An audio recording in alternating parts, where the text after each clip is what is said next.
Tonton video ini sampai selesai agar Anda tidak gagal paham.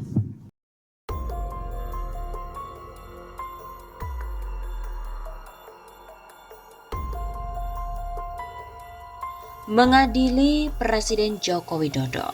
Koordinator Advokat TPUA dalam perkara nomor 265 dan 266 sekian, Umar bin Khattab radhiyallahu anhu, Khalifah kaum muslimin yang kedua, pernah diadili karena secara tidak sengaja menyebabkan merpati mati dipatok ular. Kemudian Khalifah Umar bin Khattab dihukum membayar diat 1 domba putih. Khalifah Umar bin Khattab adalah seorang pemimpin yang sangat berhati-hati dalam mengemban amanah kepemimpinan.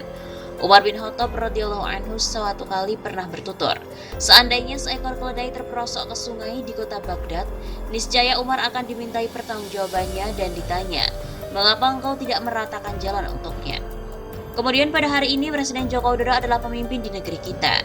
Terlepas apapun alasannya, tentu saja semua yang terjadi di negeri ini, khususnya yang berkaitan dengan penyelenggaraan kekuasaan dan juga pemerintahan, adalah tanggung jawab Presiden Joko Widodo. Di era kepemimpinan Presiden Joko Widodo, bukan hanya merpati yang mati, bukan hanya berandai keledai yang terperosok, namun banyak nyawa yang meninggal dunia tanpa ada kejelasan pertanggungjawabannya. Saat Pilpres 2019, ada 894 anggota KPPS yang meninggal dunia. Tidak ada pertanggungjawaban terhadap kematian nyawa manusia. Tidak ada penyelidikan penyebab kematian. Semua wajib percaya bahwa kematian itu disebabkan oleh faktor kecapean. Belum lama ini ada 53 putra terbaik bangsa juga meninggal dunia karena tenggelam bersama dengan KRI Nanggala 402. Kalau sebab tenggelam adalah uzurnya kapal, meminjam logika Umar bin Khattab dalam kasus keledai, tentu Joko Widodo juga wajib bertanggung jawab. Kenapa kapal tua tetap digunakan? Kenapa maintenance tidak dilakukan secara ketat? Kenapa tidak segera beli armada kapal baru? Kenapa justru sibuk bikin proyek infrastruktur dan pemindahan ibu kota negara? Sayangnya sistem hukum di negeri kita ini tak memiliki mekanisme menuntut pertanggungjawaban atas semua itu. Rakyat hanya bisa mengevaluasi pemimpin setelah 5 tahun masa jabatan berakhir, melalui pemilu dan juga pilpres. Seberengsek apapun presiden, rakyat tidak bisa menghentikannya. Pendukung presiden selalu menjual narasi tunggu pilpres 2024. Padahal kerusakan yang ditimbulkan sudah sangat luar biasa. Bagaimana kalau dibiarkan hingga 2024, maka dampak destruktifnya jelas akan lebih mengkhawatirkan.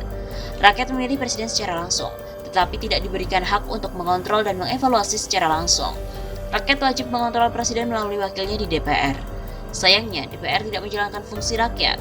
DPR telah menjadi alat stempel politik eksekutif. Lalu apa yang harus dilakukan oleh rakyat? Itulah sebabnya penulis bersama dengan beberapa rekan advokat mendampingi sejumlah warga negara untuk menggugat Presiden Jokowi. Pintunya adalah tindakan presiden yang tercela, yang hal itu merupakan kategori perbuatan melawan hukum. Ada banyak yang pesimistis, karena selama ini pengadilan yang levelnya MK pun telah mandul memberikan keadilan. Terakhir MK juga menolak uji materi Undang-Undang KPK. Kalau MK saja seperti ini, apalagi pengadilan negeri? Bukankah tidak akan jauh beda? Bukankah ada potensi besar gugatan dikalahkan? Bahkan tidak perlu memasuki pokok perkara, melainkan dapat digugurkan saat putusan sela, dengan menyatakan pengadilan tidak berwenang mengadili. Penulis bukanlah orang yang mudah menyerah, tidak berorientasi hanya pada hasil, tetapi menekuni dan menseriusi prosesnya. Tujuan menggugat adalah untuk menggugurkan kewajiban dakwah, amar ma'ruf nahi mungkar dalam bentuk mengkoreksi penguasa. Motif menggugat Presiden Jokowi adalah untuk mencapai pahala dan ridho Allah. Jadi tentang hasilnya seperti apa itu perkara lain. Bahkan jika akhirnya oleh pengadilan ditolak, atau akhirnya rakyat bisa menilai bagaimana model penegakan hukum di negeri ini. Menggugat Joko Widodo adalah bentuk komitmen mentaati konsepsi negara hukum. Juga sebagai bukti bahwa upaya hukum adalah bagian dari rasa cinta dan tanggung jawab terhadap masa depan negeri ini. Satu hal yang pasti, kami hanya bersandar pada pertolongan Allah, bukan pada kekuatan materi gugatan atau kemampuan mendalilkan gugatan. Hukum yang sudah ada sering mempertontonkan ketidakadilan. Jadi hanya pertolongan Allah saja yang bisa mengubah keadaan. Hanya saja pertolongan ini tidak datang simsalabim. Wajib ada ikhtiar agar pertolongan Allah diberikan. Menggugat penguasa hanyalah salah satu ikhtiar di antara banyak ikhtiar lainnya, agar Allah memiliki alasan untuk memberikan pertolongannya. Mari melayakkan diri menjadi hamba yang pantas mendapatkan pertolongan Allah dan juga mendapatkan kemenangan.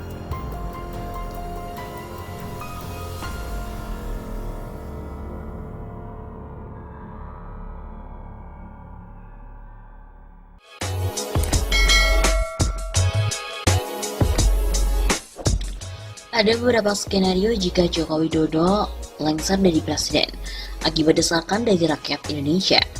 Skenario yang pertama, skenario normatif jika presiden berhalangan tetap, maka otomatis wakil presiden menggantikan sampai masa jabatannya habis, sesuai dengan Undang-Undang Dasar 1945, Pasal 8 Ayat 1. Begitu kata pengamat politik Tarmizi Yusuf dalam pernyataan kepada wartawan beberapa waktu yang lalu. Kata Tarmizi, skenario wakil presiden Ma'ruf Amin menjadi presiden dapat terlaksana bila kondisi normal tanpa gejolak politik. Apalagi Ma'ruf bukan dan tidak punya posisi strategis di partai. Beda saat posisi Habibie pada tahun 1998. Dengan posisi politik Ma'ruf Amin saat ini, sulit diterima oleh partai politik. Posisi bergaining Ma'ruf Amin yang lemah menyulitkan skenario ini diterima semua pihak. Ungkap Tarmizi. Menurut Tarmizi lagi, skenario kedua, presiden dan wakil presiden dituntut untuk mundur secara bersama-sama, maka menurut Undang-Undang Dasar 1945 Pasal 8 Ayat 3, pelaksana tugas kepresidenan adalah triumvirat menteri, yaitu Menteri Luar Negeri, Menteri Dalam Negeri, dan juga Menteri Pertahanan. Dalam tempo selambat-lambatnya 30 hari MPR memilih presiden dan wakil presiden baru yang diusulkan oleh partai politik atau gabungan partai politik. Skenario kedua, kuat pasangan yang akan muncul adalah yang diusung koalisi PDIP dan Gerindra dengan total suara 31,9% yang terdiri dari PDIP 19,33% dan Gerindra 12,57%, yaitu Prabowo Subianto dan juga Puan Maharani. Butuh 19,1% untuk memenangi pemilihan di MPR. Begitu ungkapnya. Sementara, partai lain yang diprediksi akan mengusung calon selain Prabowo Puan adalah Nasdem, yang memiliki kursi 9,05%. Menurut Tarmizi, ketegangan politik antara Megawati dan Surya Paloh pasca Pilpres sehingga hari ini ditengarai sebagai sebab sulitnya bersatu kembali antara PDIP dan juga Nasdem.